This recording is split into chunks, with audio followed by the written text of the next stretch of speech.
قل هذه سبيلي أدعو إلى الله. Assalamualaikum warahmatullahi wabarakatuh. Alhamdulillah kita ketemu lagi di channel pemberantas kemaksiatan kaum muslimin. Dan seperti biasa sebelum masuk ke pembahasan, kami ingatkan untuk kaum muslimin yang belum subscribe ke channel ini, silakan subscribe untuk mendapatkan notifikasi ketika ada video-video yang terbaru yang kita upload di channel ini. Dan untuk yang sudah subscribe, kami ucapkan jazakumullahu khairan katsira. Dan kaum muslimin, kita kembali membahas masalah polemik surat Asy-Syu'ara, surat pemusik kaum muslimin. Setelah kemarin kita sudah mengangkat video dari Ustadz Syekh Mudrika Ilyas yang meluruskan pemahaman Ustadz Adi Hidayat yang telah menamai surat Asy-Syu'ara sebagai surat pemusik. Dan perlu diketahui, Ustadz Syekh Mudrika Ilyas ini adalah orang yang ahli dalam bahasa Arab, ahli dalam sastra bahasa Arab. Sehingga bagi kami, kritikan beliau ini sangat mengena kaum muslimin. Analogi-analogi yang beliau jelaskan, ya, yang beliau pakai itu sangat mudah difahami, ya, untuk membantah statement dari Ustadz Adi Hidayat yang mengatakan bahwa surat Asy-Syu'ara ini adalah surat pemusik. Dan beliau, Ustadz Syekh Mudrika Ilyas, mengatakan bahwa penamaan surat Asy-Syu'ara sebagai surat pemusik yang dilakukan oleh Ustadz Adi Hidayat itu adalah sebuah kekeliruan dan bisa berakibat fatal kaum muslimin. Karena bisa nanti diartikan juga surat Asy-Syu'ara itu sebagai surat penghayal. Karena unsur dari sebuah syair, bisa dikatakan sebuah syair berdasarkan penjelasan Ustadz Adi Hidayat, itu harus ada unsur khayalnya, harus ada imajinasinya. Sehingga bukan tidak mungkin suatu saat ada juga yang mengatakan bahwa surat Asy-Syu'ara itu adalah surat penghayal, surat para penghayal, ya, surat para imaginer. Ya. Begitu juga dengan surat yang lain kaum muslimin, yang nantinya surat Ad-Dukhan ini bisa juga disebut atau diartikan sebagai surat para perokok. Ya.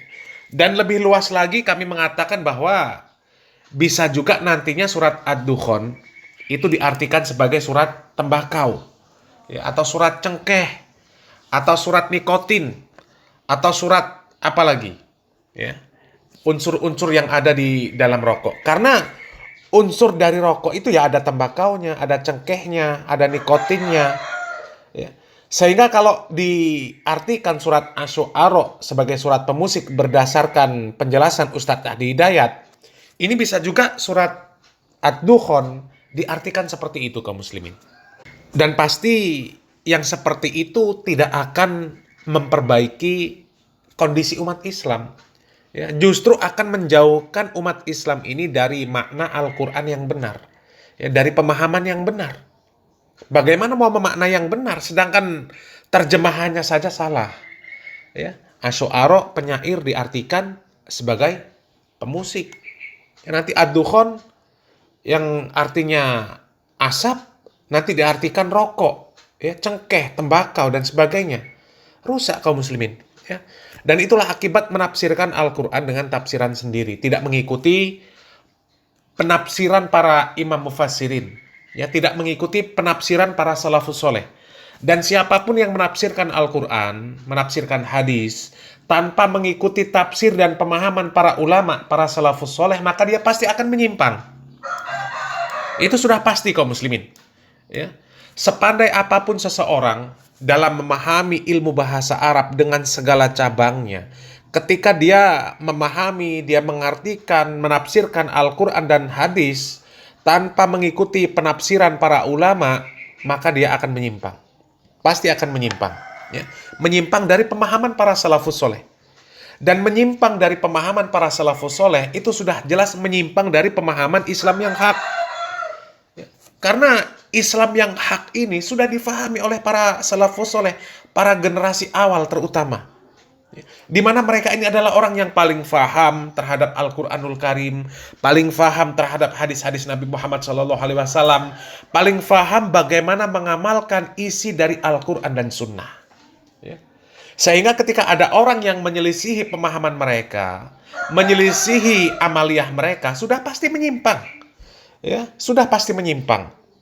Dan kali ini kita akan mengangkat sebuah video kaum muslimin. Ini video dari Islah Bahrawi yang mengomentari polemik surat Asy-Syu'ara sebagai surat pemusik. Dan kita bisa pastikan kaum muslimin, kalau Islah Bahrawi ini ketika ada polemik yang seperti ini, ya dia memihak ke mana? Ya, ini sudah bisa kita tebak lah ya. Ya, kita sudah tahu.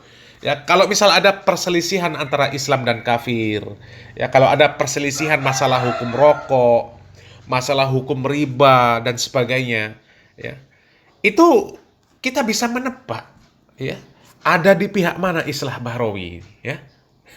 Coba kita simak videonya kaum muslimin di mana Islah Bahrawi ikut mengomentari masalah surat Asy-Syu'ara yang diterjemahkan oleh Ustadz Adi Hidayat sebagai surat pemusik.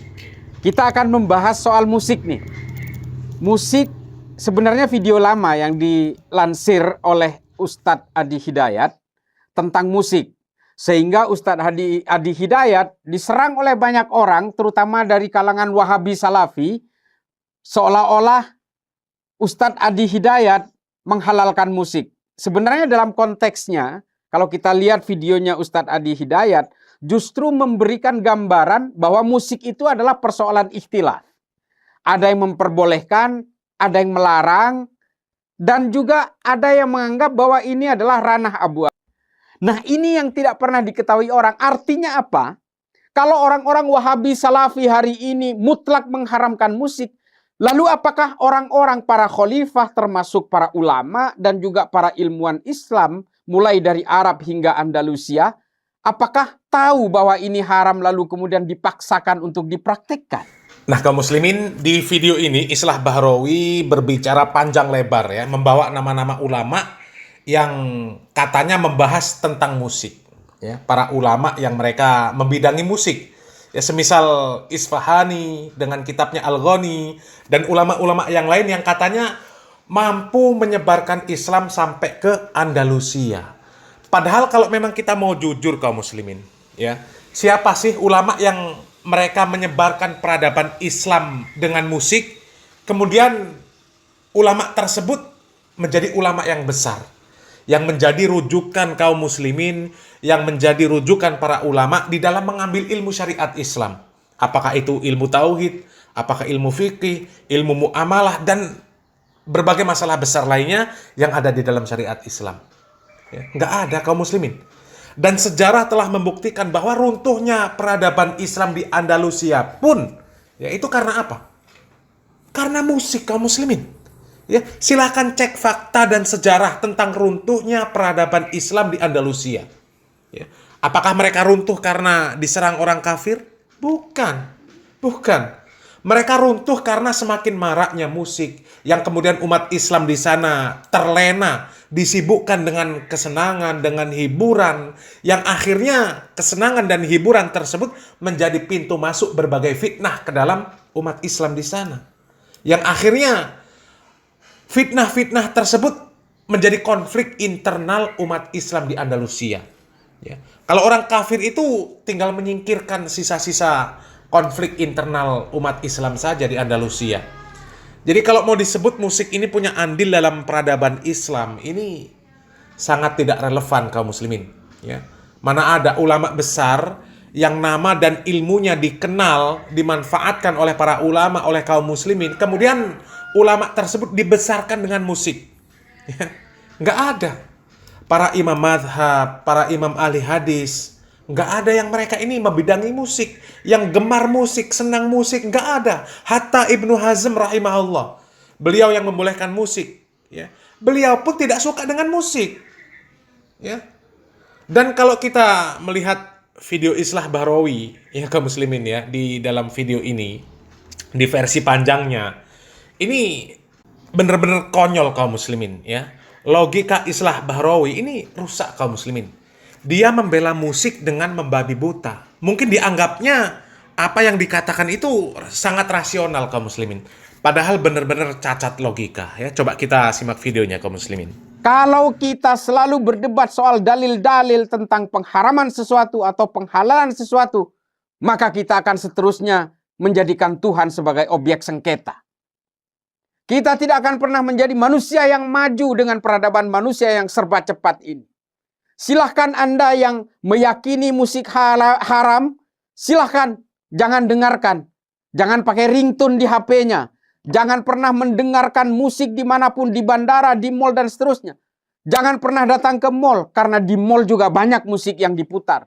Jangan pernah ke bandara, karena di bandara juga ada musik. Jangan pernah nongkrong di restoran, kalau memang itu ada musik. Silahkan saja, sepanjang sampean semua kuat dengan berbagai hal yang menurut Anda haram. Nah, kaum muslimin, ini kan cacat logika namanya kaum muslimin ya. Perselisihan pendapat di dalam beragama Islam ini sudah menjadi perkara yang sunatullah kaum muslimin. Dan ini bentuk ujian umat. Di sini mereka mempertaruhkan keimanan mereka. Di sini tempat berperangnya antara sesuatu yang hak dan yang batil.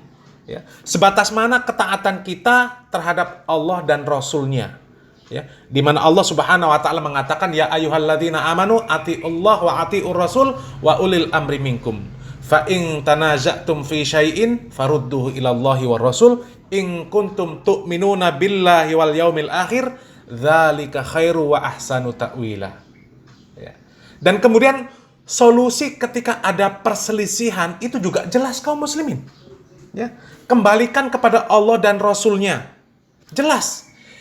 Di ayat lain Allah Subhanahu wa taala mengatakan fala wa rabbika la yu'minuna hatta yuhaqqimuka fima syajara bainahum summa la yajidu fi anfusihim harajam mimma qadaita wa yusallimu taslima. Jadi jelas kaum muslimin.